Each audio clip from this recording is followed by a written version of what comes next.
Hello, welcome, नमस्ते, आदाब, सत श्री अकाल। मैं वीके सिंह आपका एक बार फिर से स्वागत करता हूँ आपके अपने चैनल द ज़ोरावर क्लासेस में। तो चलिए आज की क्लास को शुरू करने से पहले बच्चे लोग आप थोड़ा ध्यान दें कि डीएसएसबी की जो भी अभी कुछ दिनों पहले ही जिनके परीक्षा के फॉर्म भरवाए थे, उनकी जो है वो नोटिफिकेशन आ गई है एडमिट कार्ड की डाउनलोड करने का। ठीक है, कौन कौन सी परीक्षाएं हो रही हैं? पीजीटी की परीक्षाएं होंगी सबसे पहले। उसमें आपका हिंदी है, कंप्यूटर साइंस है, ज्योग्राफी है और हिस्ट्री है। ठीक है, ये सब सब्जेक्ट्स हैं उसमें। और जिनकी भी पीजीटी की परीक्षा है वो थोड़े से तैयार हो जाइए। और बहुत बहुत बधाई आपको, पहले ही एडवांस में दे रहे हैं, अच्छे से पेपर करना।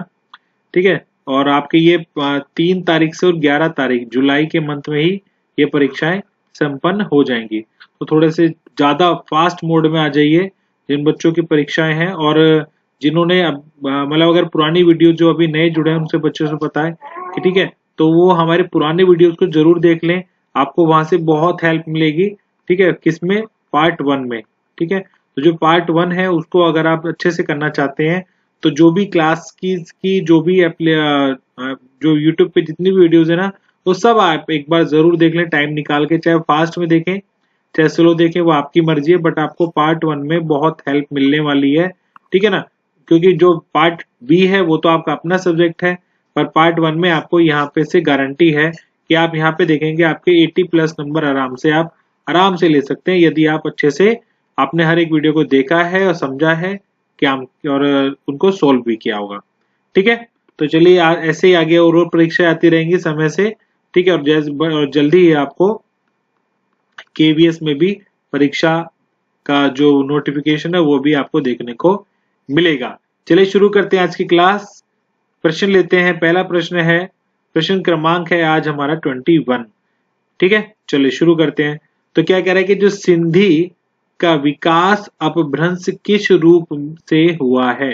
जो सिंधी भाषा है, आपको पता ही होगा कि लगभग 135 करोड़ की आबादी में अगर सिंधियों की संख्या बताएं तो ये पॉइंट में आएगी कुछ। ठीक है, पॉइंट में भी 0.23 ऐसे करके है लगभग। ठीक है, बहुत कम है, बहुत कम। ठीक है, तो सिंधी है। सिंधी आप देखिए उनका जो अगर उनकी किस भाषा अपभ्रंश से निकली है ये सिंधी, वो आपको पहचाननी है। ऑप्शन से पहचान लेंगे आप, आसानी से जल्दी से कर पाएंगे। देखिए, महाराष्ट्र की हो गई मराठी, मगध की हो गई, यही मगध में जो यानी कि जो बिहार का हिस्सा है आसपास का, गया वगैरह का। ठीक है, और आपको बताया था कल मैंने, पैसाची में कौन सी होती है? पंजाबी। ठीक है, पंजाबी। पंजाबी को मैंने आपको एक बार बताया था, आपको भूल गए होंगे कुछ बच्चे, तो देखिए दोबारा देख लेते हैं। पंज प्लस आब। ठीक है, ये पूर्ण रूप है पंजाब का। ठीक है, पंज मतलब क्या हुआ? 5, और आब का मतलब क्या हुआ? पानी। पानी का मतलब है यहाँ पे नदी। ठीक है, तो पंजाब है वो 5 नदियों का समूह है। ठीक है, कौन सी वो 5 नदियां हैं जो कि पंजाब क्षेत्र में बहती हैं? जल्दी से कमेंट करके बताइए। आगे बढ़ते हैं। तो सिंधी सिंधी का जो सही विकास अपभ्रंश है वो किस रूप का है बताइए? वो क्या बचा हमारा? आंसर नंबर सी, ब्राचड़। जो ब्राचड़ है यहीं से टूट फूट कर जो बनी है वो हमारी सिंधी भाषा है। चलिए करते हैं अगला प्रश्न, प्रश्न नंबर 22। हाँ जी, बहुत आसान सा प्रश्न है। देखिए पेपर में आया हुआ है, ये एग्जाम में डीएसएसबी में ही आया था। ठीक है, क्या है कि ऊष्म व्यंजन है। कौन सा है ऊष्म व्यंजन? ठीक है, ऊष्म व्यंजन, जी बताइए कौन सा है ऊष्म व्यंजन? श श श, य र ल, छ त्र ग्र और ड़। ठीक है बेटा, देखो मैं बार बार कई बार बताता हूं, फिर भी देखिए बच्चे लोग गलत आंसर कर रहे हैं। देखिए यहाँ पर पहले इसको पूरा कर देते हैं। य र ल व, और ये आपका आ गया श्र, ये तो पूरा है। ठीक है, देखिए यहां से शुरू करते हैं नीचे से। ड़ा और डा, बिंदी वाले बात कर रहा हूं। ठीक है, बिंदी वाले बात कर रहा हूं। ये आते हैं आपके उत्क्षिप्त व्यंजन। क्या है आपके? उत्क्षिप्त व्यंजन। ये है आपके संयुक्ताक्षर। ठीक है, संयुक्ताक्षर व्यंजन। ये है आपका कौन सा? अंत्यस्थ व्यंजन। ठीक, अंत्यस्थ व्यंजन, और ये बचे आपके ऊष्म व्यंजन। ठीक है, क्लियर। ये 4 ही होते हैं, 3 शाह होते हैं इसमें और एक हा जुड़ा होता है। ठीक है, तो बेटा जब भी आपको इस तरह डिटेल में बताया जाए ना, जब आपको कभी भी डिस्क्रिप्शन दिया जाए, तो आपसे अनुरोध है कि आप उसको नोट जरूर कर लें। ठीक है, चले आगे बढ़ते हैं। आगे कह रहा है जो ज्ञा वर्ण किन वर्णों के संयोग से बना है। ठीक है, तो बताइए जो ज्ञा वर्ण है वो किन वर्णों के संयोग से बना है। तो देखिए ज्ञा को इधर तोड़ के बता रखा है। अभी तुमसे बताइए कि इनमें से कौन सा आंसर है, ए बी सी डी। जल्दी से बताइए कौन सा आंसर होगा हमारा ए बी सी डी में से। जी जल्दी से बताइए, टाइम बहुत खराब कर देते हैं आप। बहुत बढ़िया, देखिए बहुत बढ़िया। देखिए वैसे यहाँ पर अगर यहाँ पे बोलना है जो ज्ञा वर्ण है वो किन वर्णों से बना है, तब तक तो ये ठीक है। अगर ये सिंपल ये पूछे कि तो फिर यहाँ पे एक ऑप्शन हो रहेगा, ये हमें यहाँ पर कहीं पर भी स्वर नहीं जुड़े हैं। स्वर इसके अंदर जुड़ा हुआ है, अगर आप देखेंगे ये तो नहीं, गलत है। ठीक है ना, ये दोनों गलत है, इन दोनों को देखिए। इसके अंदर स्वर जुड़ा है, यदि ये स्वर रहित होता तो इसकी सही क्या होती, ऑप्शन नंबर बी को देखेंगे तो देखेंगे सही जो है वो इस तरह से ही होगा। ठीक है, अब ये बनकर क्या बनेगा, इसका रूप क्या बनेगा, ज्ञा, ज्ञा से ज्ञानी, याद रखें। ठीक है, तो इन सभी के अंदर तो स्वर जुड़ा हुआ है, ये स्वर रहित है। ठीक है, तो ये हो गया हमारा वर्ण। तो हमारा सही आंसर क्या हो गया, आंसर नंबर बी। इसके नीचे हलंत आएगा। क्लियर होगी बात। और इतना ही नहीं, ये जो संयुक्ताक्षर वर्ण होते हैं ये आपके 4 होते हैं मुख्य। ठीक है, मुख्य क्या जो भी है 4 ही है। एक और बताता हूं आपको, मतलब क्षत्रिय। अभी क्षत्रिय का जो अलग अलग रूप करे विच्छेद करेंगे, तो देखिए क्षत्रिय लिखने से पहले आपको का लिखना पड़ेगा, षटकोण वाला शा लिखना पड़ेगा और इसमें लगाना पड़ेगा एक स्वर। ठीक है, ऐसे ही आपका अगला देखेंगे त्र। ये पूछता है पेपर में बेटा, ध्यान रखें। ठीक है, त्र का क्या आएगा, ता से तरबूज आ जाएगा और रा से रेल आ जाएगा, रथ आ जाएगा और इसके अंदर एक स्वर जुड़ जाएगा आ। और कौन सा बचा, ज्ञानी हो गया, क्षत्रिय हो गया, त्रय हो गया, क्या बचा, श्र, श्रीमती वाला, श्रीमान वाला। तो देखिए इसमें क्या आ जाएगा, शा, सा से शलगम, र और ये आपका आ। ठीक है, तो ये तीनों आप लिख लेंगे। ठीक है ना, ये भी आपको मैंने कराई दिया। ठीक है, इसमें कैसे लिखेंगे, इस तरह से और इसमें आ जोड़ देंगे तो ये ही बन जाएगा। ठीक है, बहुत बढ़िया बच्चे लोग कमेंट करते हैं जब आंसर बता देते हैं। चलो कोई बात नहीं, अगला बढ़ते हैं, देखते हैं कौन आंसर देगा 24 का। जल्दी से देखें, निम्न में कौन सा एक तद्भव शब्द है, तद्भव शब्द है, जल्दी से बताइए। प्रश्न नंबर 24 का सही उत्तर क्या है, तद्भव बताना है। जी तद्भव, तद्भव मतलब देखिए मैंने बताया था तद्भव शब्द वो होते हैं जिनको अभी आप अपनी भाषा में, जो आपकी बोलचाल की भाषा में इस्तेमाल हो रहे हैं, ठीक है ना, वो आपके कहलाते हैं तद्भव शब्द। तो बताइए इनमें से कौन से शब्द है। और देखिए एक चीज और, जहां पर भी शा आ जाए, ये सभी जो आपको मैंने बताया, ठीक है, और श्र, ठीक, और क्या बचा, ज्ञा, ठीक है, ये सभी आपके क्या आ जाएंगे, तत्सम शब्द आते हैं। इन सबसे जो बनते हैं वो तत्सम शब्द बनते हैं। ठीक है ना, तो अब देखिए क्षत्रिय तत्सम शब्द, नियम तत्सम शब्द, प्रभाकर भी तत्सम शब्द। तद्भव शब्द क्या है इसमें, खंडर। ठीक है, खंडर इसमें आपका तद्भव शब्द है। और खंडर का तत्सम शब्द क्या होगा, लिख लीजिए, क्या पता अगली बार उल्टा पूछ ले, खंड गृही। ऑप्शन में आ सकता है इस तरह से, आपको कंफ्यूज करने के लिए वो इस तरह से दे देगा आपको। ठीक है, क्लियर होगी बात। तो इसमें आपको गृह, आपको पता है गृह होता है घर, ठीक है, और ये होगा आपका ग्रह, ये तो गलत है। ठीक है, ये ग्रह होता है प्लेनेट और ये होता है होम। ठीक है, अगला बढ़ते हैं। ये आया हुआ प्रश्न है, क्या पता अगली बार ये ऑप्शन चेंज करके और अपोजिट कर दे। अगला करते हैं प्रश्न नंबर 25, जल्दी से उत्तर दीजिए। विदेशी भाषा से आए शब्दों को क्या कहते हैं, देसी, देशज, आगत या यौगिक। देखिए देसी और देशज लगभग एक ही चीज हो गई। ठीक है, जो देश में बोलचाल में बने, हमारे जो भारतीयों ने बनाए, हमारे इस्तेमाल हुए डेली बोलचाल में, वो हो गए हमारे देसी शब्द। खाट, लोटा, चटाई, ठीक है ना, आदि। अब आगत और यौगिक बचा। यौगिक का मतलब ही क्या हुआ, किसी अन्य भाषा से जुड़कर बना हुआ। जैसे कि देखिए ये रेल प्लस गाड़ी। ठीक है, अब जो रेल शब्द है वो कैसा शब्द है, वो है आपका इंग्लिश का। और जो गाड़ी है वो कैसा शब्द है आपका, देशी या देशज। तो ये हो गया ना अंग्रेजी प्लस देसी, समझ रहे हैं। तो इसलिए जो आंसर क्या है हमारा, विदेशी भाषा से आए शब्दों को क्या बोलते हैं, उसको बोलते हैं आगत शब्द। आगत, ठीक है, आगत। एक शब्द बता रहा हूं, इसका मुझे आप बताइए कमेंट करके कि ये क्या होता है, इसका मतलब क्या होता है। आगुंतक, कमेंट करके बताइए इंग्लिश में इसको क्या बोलते हैं। ठीक है, आता है ये आपका, ज्यादातर आपका वर्तनी में भी पूछ लेता है और इसका मतलब भी पूछ लेता है। अगला करते हैं प्रश्न नंबर 26। क्या कह रहा है, निम्न में मुस्लिम शासन के प्रभाव से आया शब्द बताइए। मुस्लिम शासन के प्रभाव से कौन सा शब्द आया होगा, हवालात, रेल, बाड़ा या गिलास। हवालात क्या हो गई, हवालात हो गई जेल, जो कि कैदियों के लिए रखी जाने वाली है। रेल आपको पता ही है, भारतीय रेल। बाड़ा, बाड़ा एक स्थान होता है, मतलब जो कि घर से थोड़ा सा बड़ा होता है। ठीक है, वहां पे एक फार्म हाउस टाइप ना, फार्म हाउस समझते हैं, तो फार्म हाउस टाइप ही समझिए, बाड़ा टाइप होता है, गांव में देसी शब्द बोला जाता है। गिलास आपको पता ही है, गिलास तो इंग्लिश का शब्द है, गिलास, गिलास। अब मुस्लिम शासन से जो प्रभावित हुआ वो क्या है आपका, हवालात। हवालात, ठीक है ना, हवालात की हवा करा देंगे तुम्हें। ठीक है, बहुत बढ़िया। अगला चलते हैं प्रश्न नंबर 27। अवगुंठन का अर्थ क्या है। अवगुंठन का अर्थ बताना है कि अवगुंठन क्या होता है।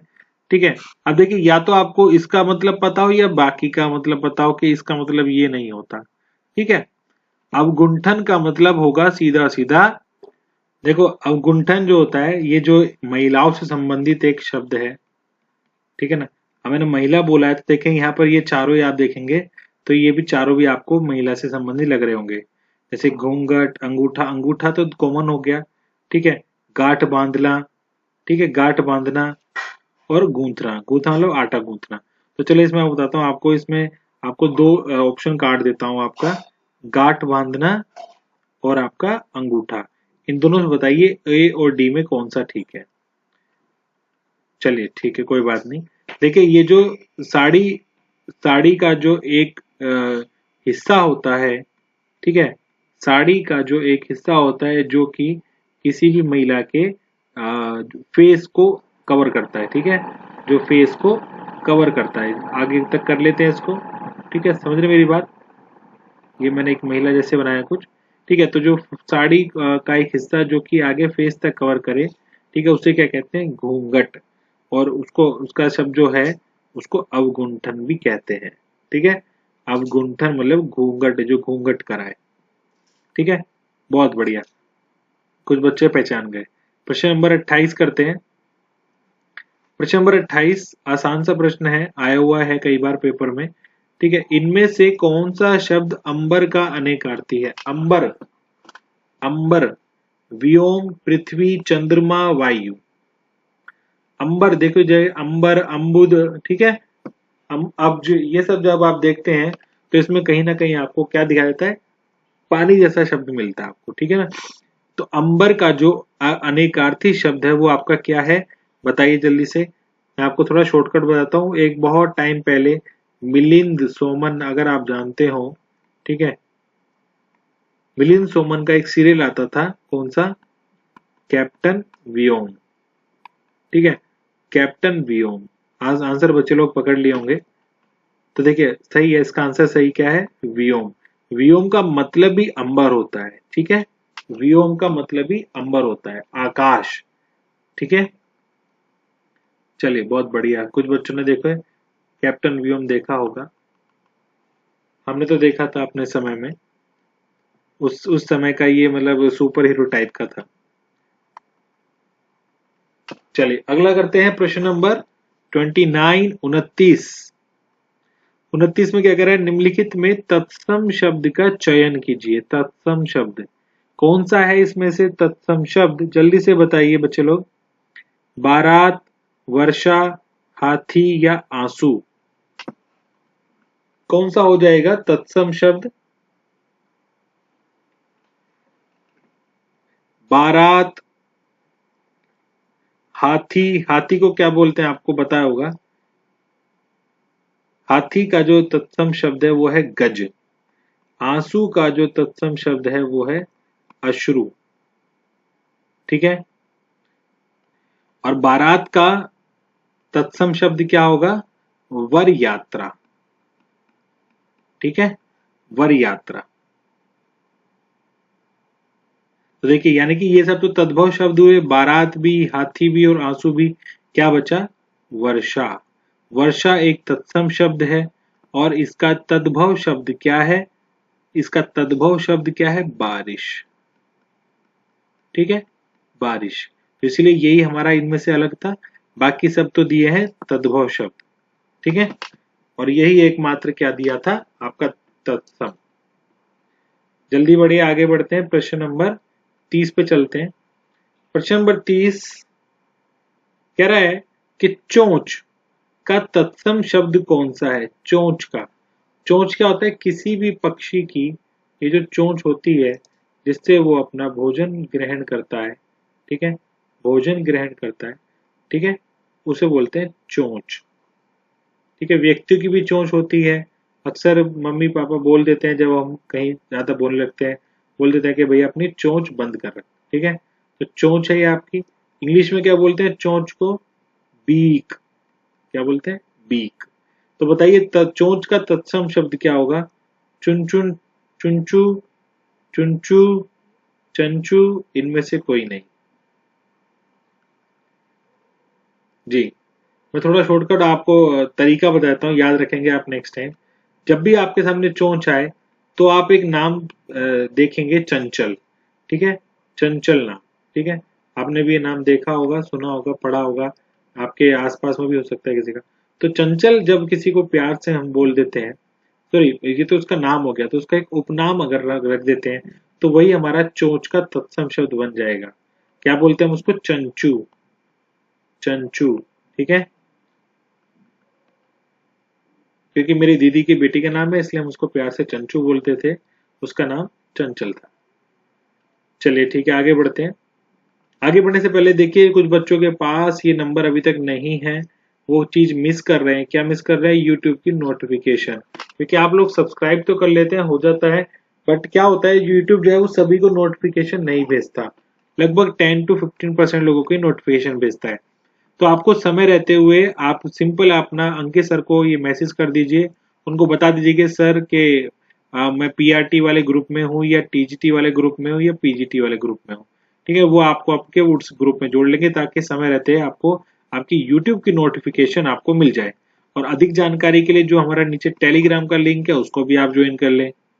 ठीक है, और जो हम क्लासेस जो हम कर रहे हैं ये यूट्यूब पे, ठीक है ना, ये यूट्यूब पे क्लासेस जो कर रहे हैं इसका जो कुछ बच्चों को तो बहुत अच्छे से फायदा हो रहा है। उसका रीजन ये है कि उन्होंने प्ले स्टोर से द जोरावर क्लासेस की एप्लीकेशन को डाउनलोड कर लिया है। ऐप स्टोर वाले भी कर सकते हैं, ऐप आईफोन यूजर भी कर सकते हैं और एंड्रॉइड यूजर भी कर सकते हैं। जब आप ऐप डाउनलोड कर लेते हैं उसके बाद आप देखते हैं कि जब आप उसमें लॉगिन करने के बाद कुछ डेमो क्लासेस मिली हैं, और डेमो क्लासेस के बाद अगर आप सेटिस्फाई होते हैं तो उसमें आप स्वयं को एनरोल कर लीजिए। जैसे ही आप एनरोल करते हैं तो जो सभी सब्जेक्ट्स आपके जो सिलेबस के हैं, Hindi, English, math, EVS, reasoning वगैरह वगैरह, उन सबकी जो वीडियोज है वो क्या हो जाती है, अनलॉक हो जाती हैं। ठीक है, आप चाहे एक बार देखें, चाहे 100 बार देखें, चाहे 1000 बार देखें, कितनी बार भी देखें वो आपके लिए खुल जाएगा और आपके फोन में ही खुलेगा। और जो वीडियोज है वो आपके मोबाइल की एप्लीकेशन में रहेंगी, ना तो आप उनको सेव कर सकते, ना उनकी आप कॉपी कर सकते। ठीक है, तो आप कितनी बार ही पढ़ना है, आपको बस वो मेहनत से पढ़ना है, नोट्स बनाने हैं। ठीक है, आप वहां पे पढ़कर आइए, फिर यहाँ पे आके आप अपना इस तरह के जो यूट्यूब पे जो डेली क्लासेस आ रही है इनको आप सोल्व करने की कोशिश करें। और साथ के साथ आप अपना जो अपना क्या बोलते हैं आपके स्कोर है वो भी आप हमको बताते रहे कि आपका कितना स्कोर चल रहा है। ठीक है, चलिए लेते हैं अगला प्रश्न 31 नंबर 31। क्या कह रहा है किस समास का शब्द पंचवटी है? बताइए, किस समास का शब्द पंचवटी है? पंचवटी में जैसे मैं आपको पंजाब में जब बताया था, ठीक है, पंजाब में जैसे पंच था, ऐसे यहाँ पे देखिए पंच है। पंच का मतलब क्या होता है? पांच, ठीक है। और वटी, वटी का मतलब हुआ जो वो आपका जंगल का एक क्षेत्र जहां पर रहने की जगह बनाई, ठीक है। तो हो गया वो पंचवटी। तो पंचवटी में आपने देखा कि पहला क्या आ गया? नंबर 5। तो नंबर 5 से अगर आपको एक नियम याद आया हो, ठीक है, समास का, कि यदि आपके प्रथम पद में, यदि आपके प्रथम पद में क्या हो?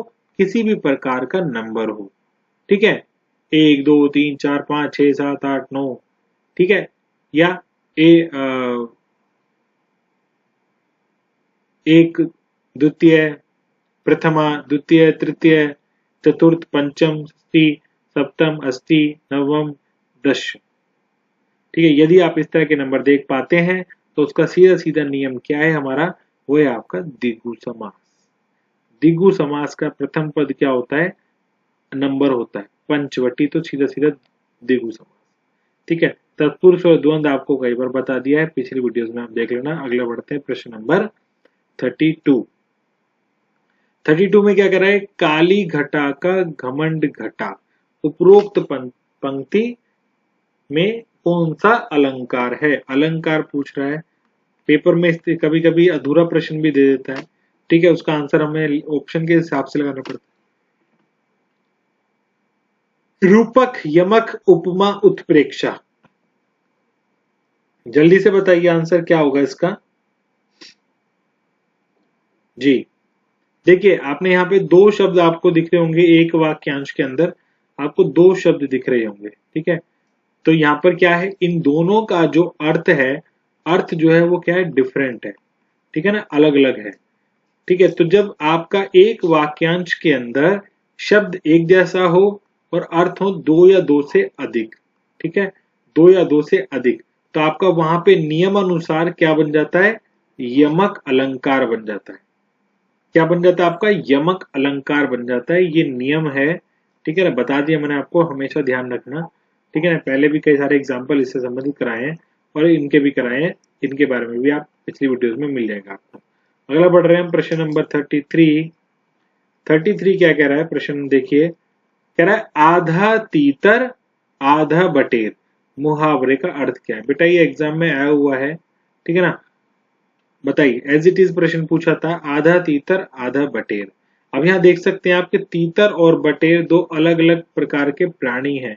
प्राणी मतलब जीव हैं, जंतु हैं, या फिर एनिमल है, कुछ भी आप कह सकते हैं, बर्ड है। मैं प्राणी बोल दिया, जीव बोल दिया। तो आप देखेंगे कि कोई चीज है, कोई एक वस्तु है, ठीक है ना, या कोई एक व्यक्ति है, तो क्या कह रहा है कि आधा तीतर है और आधा बटेर है। तो यानी कि क्या हो गया? आधी आधी चीजें मिली हुई। तो देखिए आधी आधी चीजों के को साथ रखना लग रहा है, अरे हाँ ये हो सकता है। आगे देखिए बेमेल चीजों का सम्मिश्रण, ये भी हो सकता है। सुमेल, सुमेल तो नहीं होगा ना, या तो क्योंकि अलग अलग चीजें इसलिए सुमेल तो ऑप्शन नहीं होगा। आधी आधी चीजों को मिलाकर एक करना, यहाँ पे ये आंसर नहीं है, ठीक है। ये चीजों तो ये तो बिल्कुल एज इट इज इसका अर्थ निकाल दिया, पर इसका जो एक्चुअल जो अर्थ है वो क्या है कि बेमेल चीजों का सम्मिश्रण करना, वो आपका कहलाता है आधा तीतर आधा बटेर, ठीक है। अगला बढ़ते हैं प्रश्न नंबर 34। 34 नंबर, 34 नंबर क्या कह रहा है?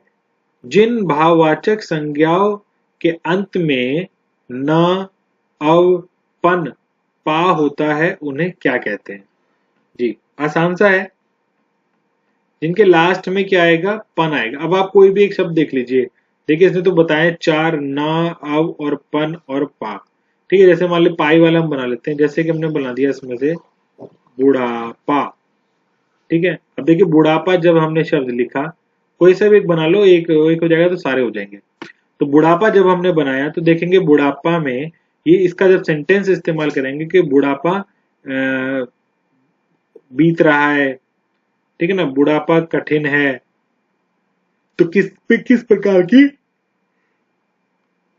भाव उत्पन्न हो रही है? नपुंसक लिंग नहीं, स्त्रीलिंग नहीं, ठीक है ना। बुढ़ापा है, बुढ़िपी तो है नहीं, क्योंकि स्त्रीलिंग में ज्यादातर शब्दों में क्या होता है, ईकारांत आता है या आकारांत आता है, पर यहाँ पे आकारांत का मतलब नहीं है ना, क्योंकि यहाँ पर जो है वो पा दिया हुआ है, पीछे पा आना चाहिए। ठीक है, तो क्या आएगा ये आपका, ये आपके हो जाएंगे पुल्लिंग शब्द, पुल्लिंग शब्द कहते हैं इनको।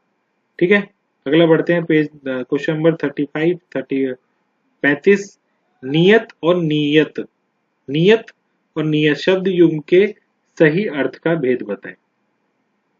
जल्दी से बताइए, क्वेश्चन नंबर 35 का सही आंसर क्या होगा। देखिए, इनमें से आप देखेंगे कि नियत का मतलब क्या होता है। नियत का मतलब होता है किसी भी चीज की आपकी जो, जब काम करने की नियत है ना, कहते हैं ना कि तुम्हारी काम करने की नियत नहीं है, तुम्हारे पढ़ने की नियत नहीं है, ठीक है, तुम्हारे पैसे देने की नियत नहीं है। क्लियर। तो अब आप ऐसी चीज देखें तो आपने देखा होगा ऑप्शन में भाग्य, निश्चित और इरादा और अनिश्चित। तो आप देखेंगे जो नियत वाली चीज होगी वो क्या, आपका इरादा। तो इसलिए हमारा आंसर क्या हो जाएगा, निश्चित और इरादा। एक शब्द भी आता है तो दूसरे का अन्य का तुरंत ही उसका आंसर मिल जाता है। अगला चलते हैं प्रश्न नंबर 36 शब्द युग्म पर्यंत और प्रियक के सही अर्थ भेद का चयन कीजिए। बताइए पर्यंत क्या होता है, क्योंकि आपने जब मनोविज्ञान पढ़ी होगी तो पढ़ा होगा कि उसमें जो बालक का विकास होता है वो कैसा होता है, जीवन पर्यंत होता है। ठीक है, जीवन पर्यंत। तो यानी कि क्या होगा, जीवन पर्यंत का मतलब क्या हुआ, यानी कि जीवन पर्यंत मतलब आखिरी सांस तक। ठीक है, आखिरी सांस तक। तो देखिए ऐसा कुछ लग रहा है क्या, यहाँ पे पर्यंत में देखेंगे तक, प्राप्ति, समग्र। तो देखिए कोई भी नहीं है, केवल एक ऑप्शन है, कौन सा, आंसर नंबर बी। ठीक है, आंसर नंबर बी। पर्यंत का मतलब क्या हुआ, तक, और प्रियक का मतलब क्या हो गया, पलंग। पलंग मतलब जिस पर आप सोते हैं, बेड, जिस पर आप आराम करते हैं, जिस पे आप अभी क्लास ले रहे हैं बैठ के, लेट के, जैसे भी आप व्यवस्था में है। अगला बढ़ते हैं प्रश्न नंबर 37 हर काम को देर से करने वाला, हर काम को देर से करने वाला, दीर्घदर्शी। देखिए जब दर्शी जैसा शब्द आता है तो देखने से संबंधित हो गया। ठीक है, तो इसको ये तो नहीं होगा, क्योंकि यहाँ पे किसी काम को देर से करने की वाली बात कर रहे हैं। तो जब दर्शी वाले शब्द हैं तो वो आपके नहीं है, वो देखने से संबंधित है, तो ये तो ऑप्शन में नहीं है। अब बच्चा विलंबी और दीर्घसूत्री। अब देखिए, अब देखेंगे हर काम को देर से करने वाला, विलंबी और दीर्घसूत्री में जो इसका अर्थ अगर निकालें हम कि हर काम को जो देर से करता है, ठीक है ना, तो देर से करने का क्या बोलेंगे, दीर्घसूत्री। लिख लीजिए इसको नोट्स में, दीर्घसूत्री। ठीक है, विलंबी का मतलब होगा किसी भी काम को, मतलब ऐसे समझिए आप, एक्चुअली में विलंबी का कोई शाब्दिक अर्थ नहीं होता, ठीक है ना, विलंब होता है। ठीक है, क्या होता है, विलंब, विलंब मतलब देर से। तो विलंबी जैसा कोई शाब्दिक अर्थ नहीं निकलता है, तो इसका सही उत्तर क्या, हमारा आंसर नंबर डी। अगला चलते हैं प्रश्न नंबर 38 पर जी। मारुत का पर्यायवाची शब्द क्या है, मारुत। ठीक है, बताइए क्या है मारुत का पर्यायवाची शब्द। मारुत, हनुमान, पूजना, समीर और आदर। तो देखेंगे अगर पहले ऑप्शन की बात करें तो मारुत नहीं होता, आपने देखा होगा क्या लिखा रहता है, मारुति नंदन। ठीक है, मारुति नंदन। ठीक है, मारुति बोल देते हैं किनको, हनुमान जी को। पूजना नहीं, समीर और आदर में आ गए। देखिए मारुत का जो पर्यायवाची शब्द है उसका सही उत्तर क्या है, आपका समीर। समीर का मतलब क्या हुआ, हवा, विंड। ठीक है, तो मारुत से आपने देखो ना, क्योंकि आपने गाने में सुना होगा, हे जगबंधन मारुति नंदन सुन लो मेरी पुकार। अगला बढ़ते हैं प्रश्न नंबर 39। क्या कह रहा है 39 पर, प्रश्नवाचक तथा विस्मयादि बोधक को छोड़कर सभी वाक्यों के अंत में प्रयुक्त होता है। बताइए, यानी कि जिसके सेंटेंस में प्रश्नवाचक या विस्मयादि बोधक नहीं लगेगा तो उन वाक्यों को जब कंप्लीट करेंगे तो उसमें क्या लगाएंगे, पूर्ण विराम, अर्ध विराम, उद्धरण या विवरण? कौन सा लगाएंगे? तो देखिए जैसे इसी सेंटेंस में क्या लगा रखा है, प्रश्नवाचक लगा रखा है, और बीच में आदिबोधक क्या होता है, ये वाला होता है।